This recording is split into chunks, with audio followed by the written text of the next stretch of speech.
So just a brief introduction, I'm Jeremy, one of the partners here at Scale, along with a bunch of other folks on the Scale team. And if you haven't been to this series before, the idea here is we're trying to bring together a group of kind of business-focused people with academic ideas. So everybody in this group tonight is either in a product or engineering role, you're the founder of a company, and you are very much engaging with these AI issues very practically. And we've found that despite all the news on Twitter, sometimes it's nice to hear from people doing really interesting and innovative things in the space. So we've been centering these conversations on folks really kind of contributing. So as introduction, we've got Joon Sung Park here with us. He's a third-year PhD student in the Stanford CS department. He works with Michael Bernstein and Percy Lang, very much focused on human-computer interaction, which is a really interesting field, basically how to think about simulating human behavior in, game environments or where a lot of the applications are. And he wrote a paper that was very widely, received a lot of interest, very widely praised on Twitter, on Reddit. It's so new, it can't even claim it's won a Best Paper Award because it only came out a few months ago, but really got a bunch of folks talking. So without further introduction, would like to turn it over to Joon Sung Park to talk about the paper, and we'll contribute and ask questions in a little bit. So thank you all for coming, and thank you especially. Wonderful. Well, thank you for the introduction, and nice meeting everyone. Hi, so I'm Joon. I'm sort of happy to make this as interactive as you all want I want it to be. So maybe for the first few minutes, I'll briefly cover the main technical sort of the ideas that we are trying to present with this paper, and also sort of suggest a few areas that we're particularly excited about right now. So what we're doing right now, after having published the Generative Agents paper, where I see sort of this agent space with large language models headed, and then we can sort of talk. Right, so we wrote Generative Agents paper. Again, in case some of you haven't seen the demo that's been sort of on social media and so forth, the idea here is we can now create large language models to create agents. Agents here basically means, unlike something like ChatGPT, which is more of a tool, so you need to say something before it can take actions. Agents take actions proactively, right? So we demo this world of game. So if you play Pokemon or Sims, right? Imagine Sims-like world where each of the agents actually plan for themselves. So they'll wake up in the morning, they'll cook breakfast.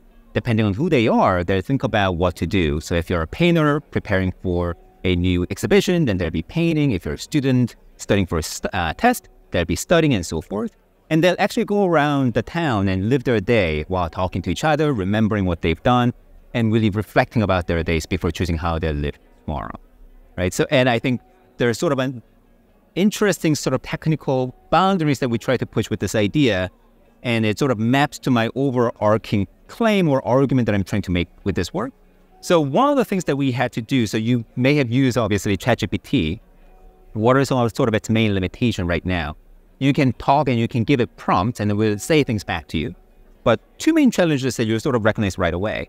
What kind of persona is ChatGPT really following? Like, who is ChatGPT? And it's basically an aggregate of basically all the personas that you can find on the web, right? So that's one limitation. But we usually have very unique personas. I have my own personality. So let's say in this case, I'm a computer scientist working in this area. And there are things because of those personalities and traits that I do that might differentiate me from many other people, right? So ChatGPT clearly doesn't have that right now. Another is obviously the context limitation. So the context limitation is getting relaxed quickly. But in general, more context is difficult to process. It's certainly more expensive. So if you want to run something a lot dynamically, running a huge context is expensive, even if we can do it.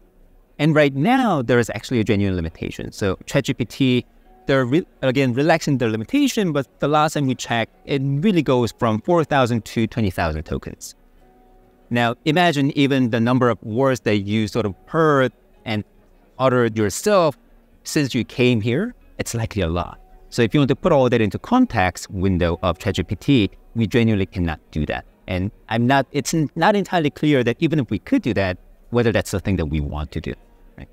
So the main idea that we're trying to push with Generative Agent is we can actually empower or augment large language models' capacity by building in this more of a structural elements around it, right? So one of the main technical elements that we have here is this idea of memory for memory stream. So for humans, think of it as your sort of long-term memory. And basically in that, it's a big database that records everything that an agent has experienced. We put all the memory in there, and we have an algorithm that retrieves select portion of that memory as relevant to the current moment. So 3 things that we care a lot about. Is it relevant? So right now I'm talking about my research. So I likely don't need to retrieve things like what I ate for breakfast 2 weeks ago. But things about generative agents, I better remember. So relevance matters. Importance matters. So again, like what I ate for breakfast 2 weeks ago, I likely don't even remember because it's not really too important. But let's say you broke up with somebody, then you'll likely remember for some time, right? So the importance certainly matters. And of course, we make sort of this kind of example. We like this kind of example. Like if you read the paper, the main context was there was a Valentine's Day party going on and people were sort of having that party. So we enjoy these kind of examples. And then the last one is recency. The things that happen right now, much more likely that I remember them than compared to the things that happened many years ago. Right? So we retrieve memory that's most relevant, that's most meaningful to the current context into retrieve memory, and that's a very tight window, right? So that's like about 2,000 to 3,000 characters. You just put that in ChatGPT, and you prompt ChatGPT with certain persona of this agent, right? So who am I? So we basically include a description of, let's say in this case, Joon Park, or maybe he's a PhD student working in this area. He's now attending a really cool event in San Francisco. What would he talk about? That's a much more tight context that ChatGPT or GPT-4 or other large language models can deal with. And using that, we create this very much of a human-like behavior, right? So that's a technical insight of this work. The overarching argument that I'm trying to have, I think, is with something like large language model. What we're experiencing today, or at least certainly in academia for the past few years, to me is very much reminiscent of what we had to experience in the early days of computing. So before OS, before programming language, when we actually had to write machine code, or when we actually had to wire up the computers, like wire to run a specific program. That's really cool, and we needed to have seen that to gain confidence. But ultimately, what we ended up getting was things like OS or object-oriented programming that try to give a broader structure to the way we use these systems. And more recently, you also hear things like MVP design patterns. Like if you're into web development, if you use Django, there's these kind of design patterns that's also trying to emerge. And it's another form of abstraction in the way we engineer these really complex systems. And it's only when we got to that point that we start to have like personal computers and these really complex software systems. Like even Zoom, it's a fantastically complex system if you really think about how it's operating. And it's only possible because we now have a lot of layers of abstraction that we can add on. So one argument that I'm trying to make with generative agent is, I think going forward in the next certainly 2-3 years, but I think in slightly longer term, 5 to 10 years, you will see more and more of these architectures that try to make much more complex behavior possible with large language model, which appears to be quite fragile. So if you just open up the architecture of generative agents, you actually see a lot of reminiscent moments in there, right? Even in hardware, we have transient memory and non-transient memory. We have operating system that try to plan things ahead and do error analysis and error handling. In part, that's what generative agent is trying to do for the purpose of producing much more complex human-like behavior, which ChatGPT obviously couldn't really do on its own. So that's what I'm excited about from the technical end, and I think this really will open up the types of applications that we can create in the future. So that's sort of a more technical insight. I know some of us here are in particular excited about agents, and I think agent is going to be an interesting space. Usually, so we talk about agents, again, agents are these computational software systems that can proactively behave. But this is not the first time that we as a community have talked about agents. Right?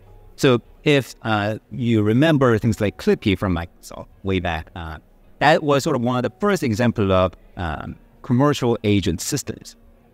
Now, there's a pattern where tools come first, and when we gain confidence with the tools, we start to get these agents and artificial intelligence embedded into these tools. So in this case, the analogy that we're making is ChatGPT came first, or GPT-3, these kind of models came first. they're much more of a tool. We need to say something to get something back. But now what we're seeing is these agents coming in and gaining interest. And this is a pattern that we've often seen. And my personal take is, in the past iteration of this discourse, agents offered a lot of promise. But in many ways, in some ways it actually delivered. And we were very much excited. But in many ways it couldn't.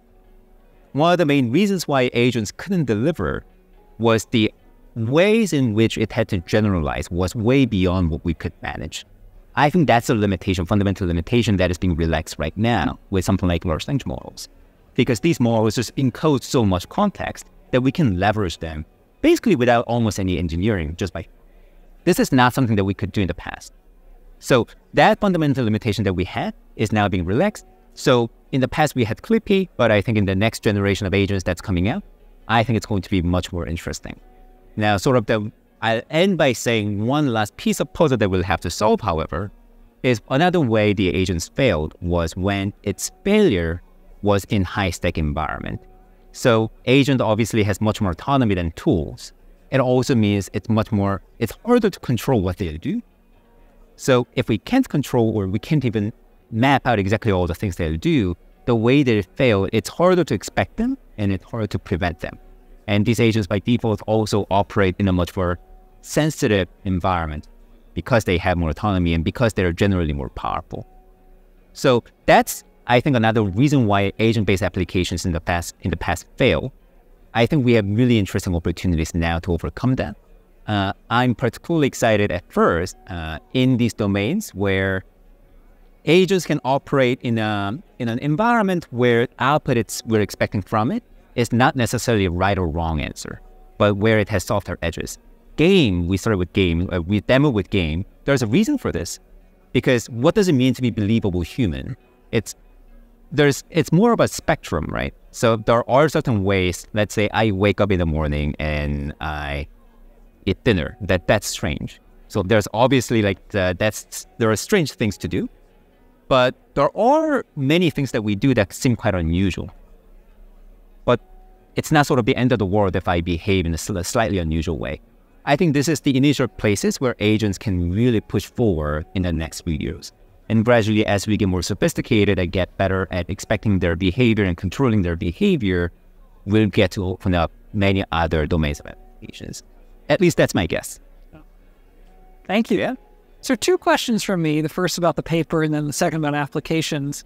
So when I think about the intersection of believability, I'm thinking about believability, and then I'm thinking a little bit about rationality in a kind of Tversky, Danny Kahneman type of way. Yes. And I'm trying to think about, in a simulated environment, there's believability. Like you mentioned in your paper, for example, the agents are overly formal. A husband and wife are communicating as if they've never met one another. Then you mentioned some interesting things about someone admits they have a crush on someone at the party. Yeah. And I'm trying to think about, what does it mean to be believable? And to solve believability, what does it mean when humans themselves aren't rational? And economists use the word bounded. Right. This is a really good question. That there is some challenge in terms of defining what it means to be believable, right? Even sometimes my parents will look at me and they go like, seriously?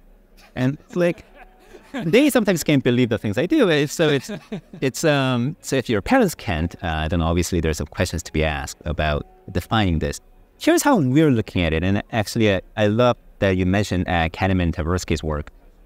So this is actually another paradigm that's quite reminiscent to me.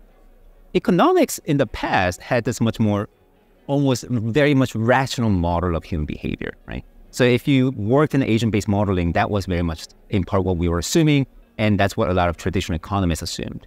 And then things like prospect theory, and very much in the line of Kahneman and Tversky's work, came about, and we start to see the rise of behavior economics. I think to some extent, this is another thing that generative agents will unlock. So this is actually one of the areas that I'm the most intrigued by right now. So in the paper, we demoed this idea of believability. It basically was a Turing test, right? You basically let them live. Does it make sense? Does it look plausible? You can actually go further. And I think it's going to be more technically challenging, but I think it's going to be easier to define, which is accuracy. or high fidelity. Do these agents actually behave in accurate manner? Another way of saying it is, do the things that happen in the simulation replicate in real world scenario? Yeah. Right? If you can do that, sort of the application space really opens up. Now, the challenge here, and this is more of a research challenge that I'm posing for myself. So I don't think we have an answer to this in the field yet. How do you get there? Or are they already there? And if so, how do we evaluate these agents? And then last question for me, and I want to open it up to the audience. I mean, you got a lot of folks in this room that are building products that possibly have room for agents, people that might want to build agents themselves, or people like myself that might want to invest in agents. So you laid out you said agents maybe need to do something in the very beginning that aren't definitively right or aren't definitively wrong. So expand on that framework of what you think the first or second great agent use case looks like, and like, what do you think it's going to be? Like, what do you think people in this room should be building? Right. So this is something that this framework, so we, in my field, we often call it sort of, there's a way we sort of colloquially call it soft edges and hard edges in the task that we let computational agents to do. Hard edges had right answer. The example here is classification, right? There's an image of a dog and a cat. Can you distinguish between the two? Can you classify? That's hard edge problems. Soft edge, things like games. Behaving like a human. These kind of things, that has much softer edges. So in part, I actually think game is actually very much, I'm excited about games. I think it's a little bit unfortunate that often, at least in academia, game environment is sort of used as a toy example. But I think that's oftentimes a mistake. This is a really rich environment, has a long and rigorous history, and there's a lot that we can do with it. So game agents, I know some companies right now are trying to create NPCs based on ChatGPT or GPT-4. Some demoed at NVIDIA's event. I'm excited by those kind of applications, for sure. But obviously, if you sort of assume that's a cool direction, then you can clearly imagine what other applications that are sort of within that line of work that would be really exciting. Now, I think where we'll also have huge opportunities, but likely because of the soft and hard edge problems, likely on a little bit longer time horizon, is some of the applications that are being demoed by things like I'm thinking about AutoGPT, the LangChain agents, right, sales prospecting. I feel like that's what the conversation is very much today. Things like ordering pizza. Yeah, that might sound easy. I doubt it's that easy. So I actually think that would take. I sort of pick my words here because academics usually want to talk in a much more grounded manner. But to be a little bit more kind of like to be direct, I think building something like Westworld or Matrix-like simulation might be a touch easier than ordering pizza. And that's almost counterintuitive. But ordering pizza is something that requires a very hard-edged solution to the problem. And if there's a mistake, let's say I told the agent, hey, get me pizza that I might like, and it ordered Hawaiian pizza with pineapples, I'd be really sad, and it will have wasted my money. So there are, I think, higher expectations that users will have for these kind of agents interacting with these kind of environment with hard edges. So I think that I think there is now the opportunity there is real, but it will be more interesting to navigate in the immediate future, especially because we have much less control over these agents' action space. Cool. Open to Andy. Yeah. Talk a little bit about, we were talking earlier about some of the costs. Talk a little bit about how much you had to pay to these agents just to kind of accomplish one day or. Right. So right now, the context here is in the Generative Agents paper, we demoed 2 days with 25 agents. So it's a small town. It's not a huge town, not a really long time either. But you're basically looking at something like $1,000 to $2,000 per day dollars of token credit.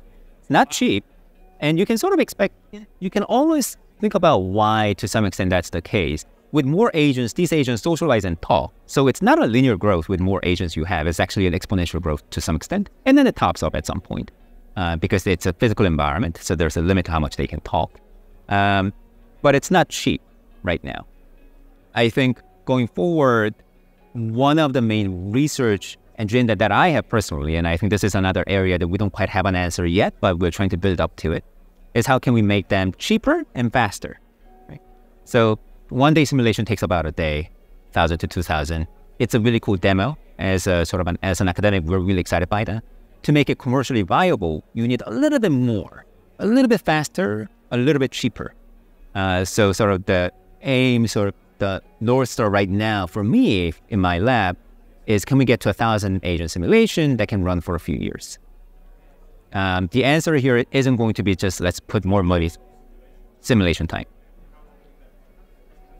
That's a good question. I want it to be faster than it is right now. So if we can run it, let's say 1 year, if we can run it in about a month, I'd be happy.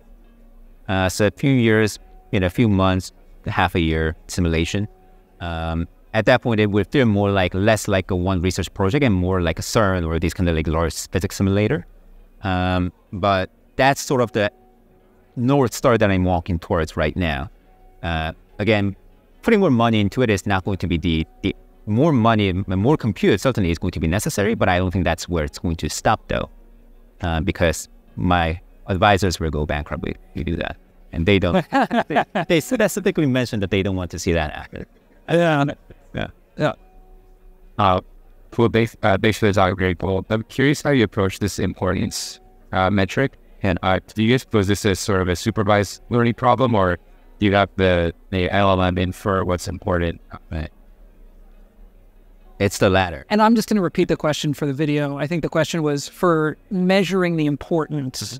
I think you expand a little bit more on that. So back to Joon. Right. No, so it's the latter. So the one cool opportunity that we had with these generative agents, actually, so if you sort of saw the ending of this paper, one of the things that we did to evaluate their believability and their performance actually was we talked to them, we interviewed them. So we wrote a bunch of questions that we thought these agents, any human-like agents, should be able to answer given their experience, and try to see whether they can do that. And the importance score is very much in line with that philosophy, where a lot of these subjective sort of experiences or opinions that these agents might have, we can now just ask. So we can ask, hey, this happened to you right now. Was it important to you? Like, is this memorable to you? And we condition it based on their experience, their personality, and the event, right? And if it is, then they'll likely remember and retrieve that more. And if not, then they'll forget. I would take a last question here. You speak a little bit more to the observability of novel information in these agents, especially as you want to move to real applications. There's some things might not be exposed to, and so the reason about being eliminated, we have a lot of heuristics.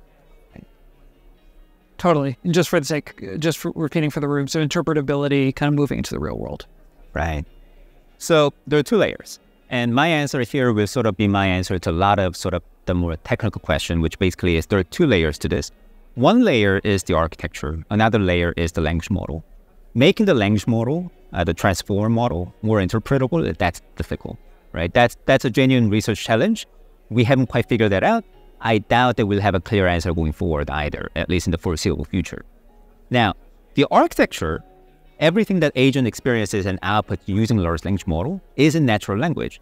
So what's really nice, if you have a chance to take a look at the demo, you can actually literally open up their memory, and everything they experienced and thought about will be written down in English.